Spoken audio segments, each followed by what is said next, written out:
Hello, BookTube. This is Weekly Reads. I've had a pretty good reading week. Not only was the manga I read spectacular, but I'm quite liking the other book I'm reading.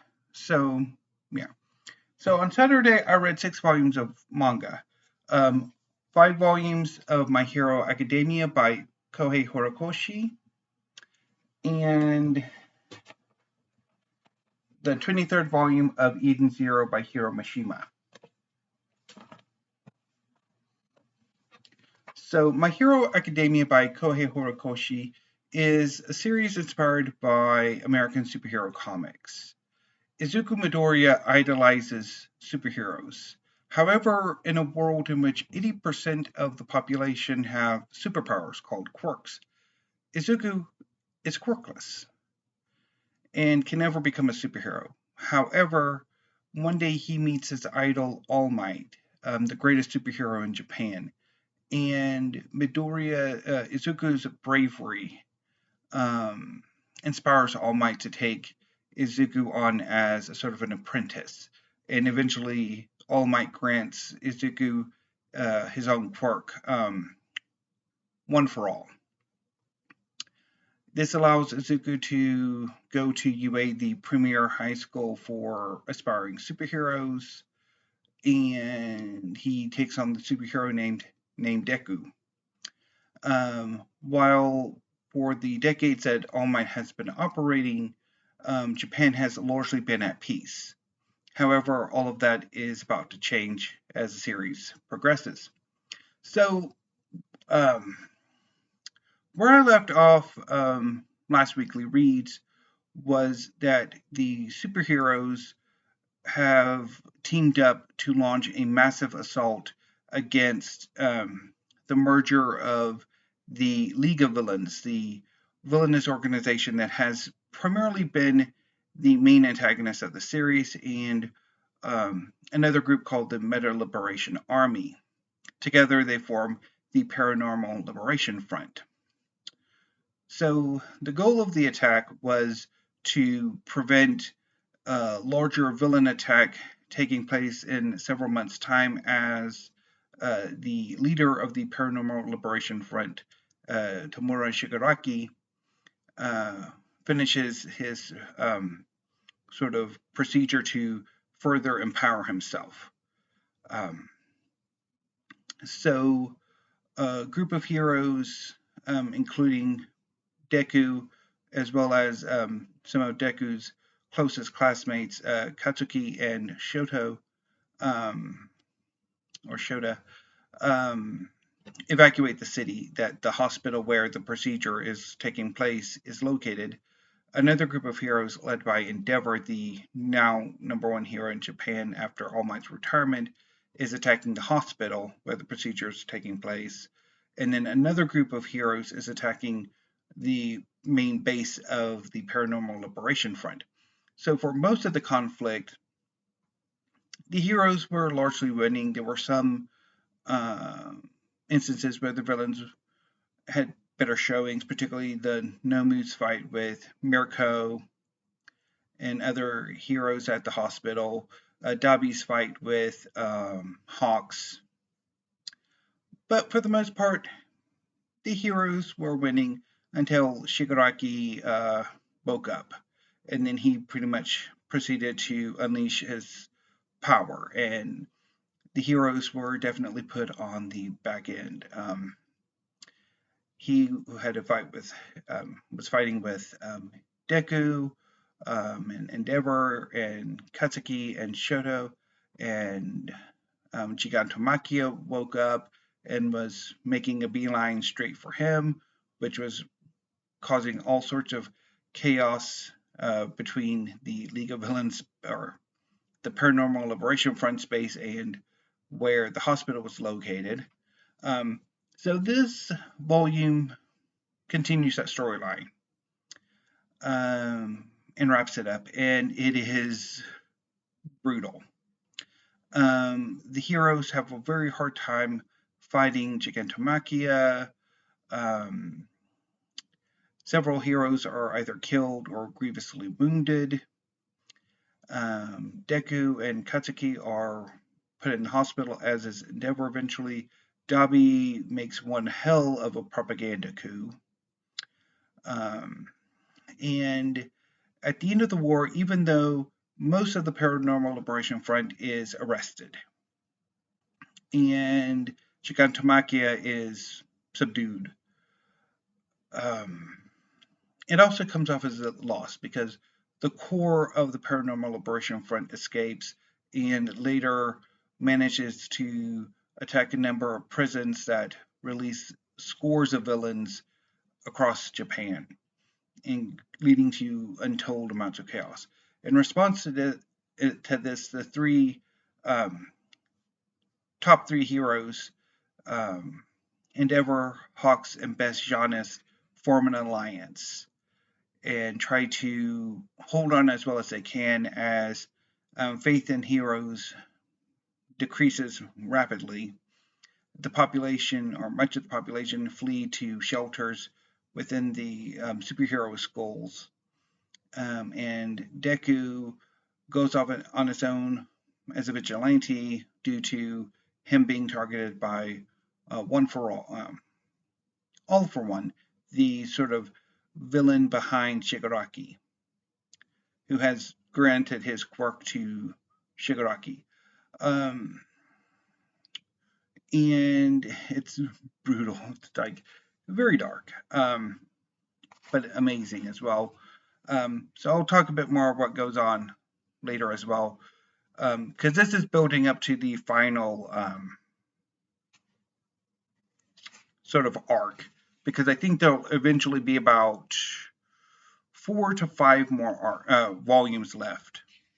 But anyway, so I'll show you this here, which is Zuko interacting with some of the previous wielders of One for All. And then there's that. I really wanted to show you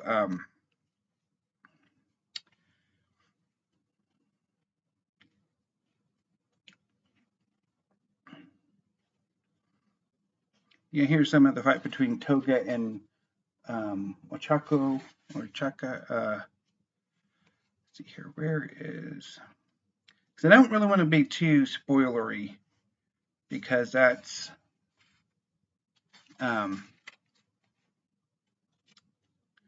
yeah.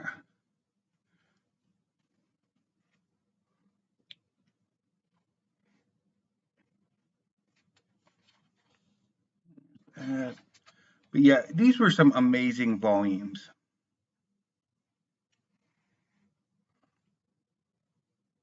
Oh yeah, that just amazing.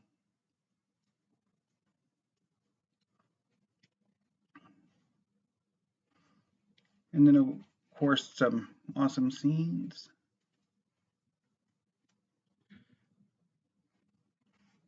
Just that, it's really amazing stuff. That, and then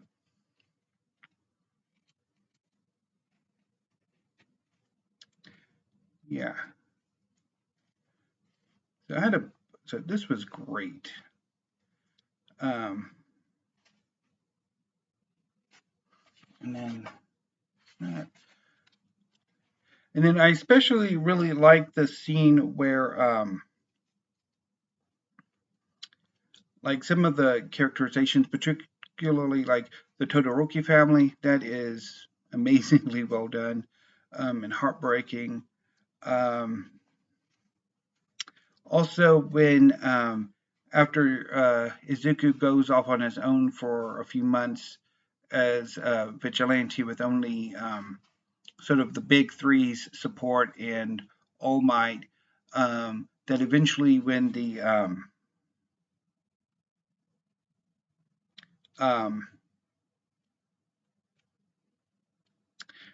Class 1A kind of decides that no, you're coming back with us. That is an amazing scenes. Just, it is wonderful. Yeah. I want to see if I can show you that one. Oh, and Izuku's fight with Lady Nagant is really amazingly well done. Just it also shows how oh like Deku his sort of growth as a hero and using his powers as they sort of build up one after another.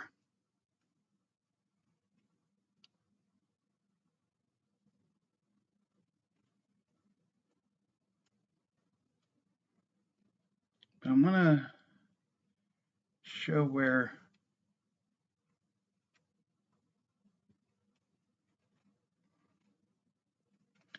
Oh yeah, that. So like several volumes in a row where, or several volumes where Katsuki makes amazing appearances. And when Deku is brought back to the school, that is absolutely amazing. The speech and all of that that Ochaku gives, that's wonderful. Um, and of course, there's also the appearance of the number one hero from the United States, who eventually All Might puts out a call for other heroes to come to Japan to help out, and the rest of the world is dithering about it, except for Star and Stripe, the number one here in the United States, who comes to Japan standing on a stealth bomber, which is pretty much the first few chapters of Volume 34. It features the Star and Stripe, and she's amazing. Unfortunately, she does not stick around for all that long, but those few chapters, she does do some awesome stuff. But yeah, it's amazing. I love this series so much. Just absolutely so much. So yeah. Now I have to wait a month or so before volume 35 comes out. I don't think I can wait. Anyway, so on to Eden Zero. So Eden Zero is one of Hiro Mashima's current series. He actually has a new series that debuted this month called Dead Rock, which it might be a while before it gets an English release because it's a monthly series, whereas most of Mashima's work has been weekly. But anyway, so Eden Zero is a space fantasy about a young man named Shiki who was raised on a tourist planet populated by robots. One day he meets a young woman named Rebecca and her exceed companion Happy. Rebecca is a beekeeper and she's come to the planet Granville to film videos. However, the robots appear to malfunction and try to kill Rebecca and Happy. Shiki rescues them, and together the three flee the planet. And they begin going on adventures together, searching for the cosmic goddess figure known as Mother. Gradually, they build a crew and get a cool starship called the Zero, and eventually go on a quest to stop Shiki's adoptive grandfather, the Demon Lord Ziggy's quest to eradicate all biological life in preference for mechanical life. So this volume continues the Lindard arc, in which Shiki, the space pirate Elsie, and the member of the Oresian States Interstellar Galactic law enforcement organization member called Holy are launching an attack, have allied and have launched an attack on Ziggy's forces located on the planet Lindard. Ziggy himself has allied with two members of the Oresian States Galactica, loose assemblage of interstellar criminals. His partners are Dead and Crow and God Eknoella. So Holy is pretty much her agenda is to kill Dead and Crow because she's got some unfinished business with that monster. And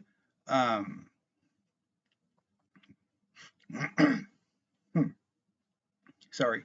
So pretty much the volume is split into separate sort of ongoing storylines. So the first part sees members of the crew fighting the Dark Stars, Ziggy's equivalent to the Four Shining Stars, who are all eventually defeated either by Shiki, Homura, Hermit, and Sister. And then later, Shiki begins a fight with Ziggy while his companions find a hidden chamber. Meanwhile, Holy, the Eden Zero itself, and Jin, Clean, and Laguna are fighting Dead and Crow, which eventually sees Holy, Laguna, and Jen invading the body of Dead and Crow, and James, Justice, and Elsie are fleeing from God Eknoella. So this was amazing. I love this volume. It was a blast. I mean, the fight between Hermit and Killer, I think it was amazing. And then Sister and Clown's fight was really funny.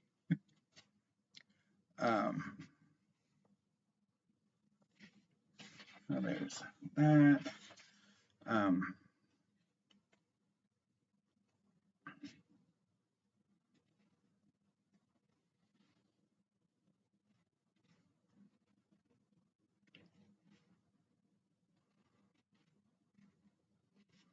See, here's some good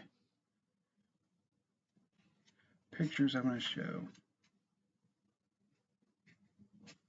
And that.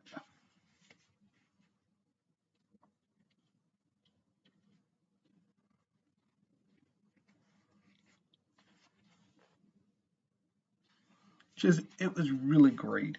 I mean, I'm especially liking the fight between Shiki and Ziggy, and particularly some of the revelations that led to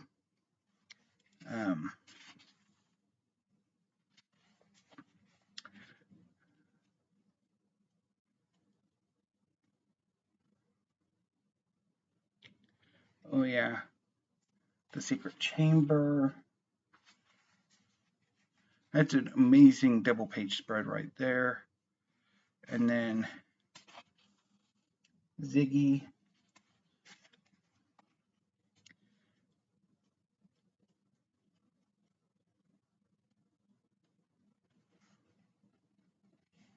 And that just yeah, now I have to wait until late August for the next volume.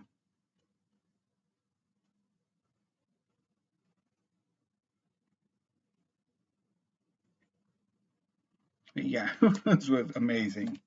So yeah, I got those 6 volumes read, and then I started on The Last King of America by Andrew Roberts. So this is a biography of George III.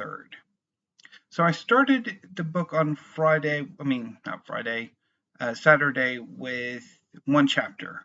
And then on Sunday, I managed another chapter. On Saturday, on Sunday, my aunts came to visit my mom. So, of course, I did a book haul on Monday as a result of that. So, I only managed to get 1 chapter read, although I might have gotten a few more, but I also went over to my brother's later, which was not very pleasant. But anyway, and then over the course of the work week, I read more. I'm about I think I have about 300 or so pages left. So the purpose of this biography is to give a reappraisal of George III. George III has been given a bad rep by history. Um, he was much maligned by the American War of Independence and the Founding Fathers, as well as later historians in Britain who um, were from the political opposition to him. However, Roberts contends that George III was in no way, shape, or form the tyrant or wannabe tyrant that either the uh, Declaration of Independence or Whig historians made him out to be. In fact, he was very much a constitutional monarch, much as his predecessors were and as his successors would be. Um, and so I quite enjoyed the book. I mean, I like it, but I'm not loving it. And I think that's because while I'm loving the reappraisal of George III, increasingly the book is largely devoted to the War of American Independence. And that can get a bit, for me at least, it drags a bit. I'm much more interested in George, the king, and sort of what else he was doing, because that's really where I think the book shines. It's George's interest in art and science, that he was a massive bibliophile. Um, just that's really cool. But I mean, again, I've got several hundred more pages to go, so maybe the book will eventually get back to a greater focus on George and his family and yeah, other aspects of his reign besides just the War of American Independence. So I don't know. So I'm going to be continuing, obviously, with this. I'll probably finish it Sunday. I think. I think it'll probably take me most of the weekend to finish. So that gives me the work week to figure out what else I want to read. So one option is I continue with royal biographies and read Catherine the Great by Robert K. Massie, which this is obviously a biography of Catherine of Russia. And I've long wanted to read Robert K. Massie, so my other option is to read some manga over the course of the work week. So I would probably read like say 6 more volumes of Magi the Labyrinth of Magic by Shinobu Ohtaka. I've read the first, I think I'm to 14. So I have like 15 to 20 to go. And then I'll have to stop because I don't have volume 21 or 22. No, I don't have 21 and then 26 and 27. So I still haven't gotten those yet. So I'll have to take a break before I can continue on with the series. Or I could read a few volumes of Naruto by Masashi Kishimoto. I'm not entirely sure how I want to do this. I'll think about it while I finish off The Last King of America. So Anime BookTube, that's what I've been reading, what I will be reading, and yeah, what else is there? So I've been trying to do a video on YouTube about YouTube, and it's not working. So I don't know if maybe I should try to do it as a tag, which would give the discussion more structure, or if I should just not do it. Also, next week I would like to try to list a book for every year I've been alive, which a number of other booktubers have been doing. But I don't know necessarily if it will quite work for me. I'll see. I'll try to do it over the weekend. Of course, there'll be some tag videos. I want to do some more tag necromancy, as well as newer tags, and anything else that comes to mind. So anyway, BookTube, until I see you next week, thank you. Have a great rest of your evening and weekend, and stay safe.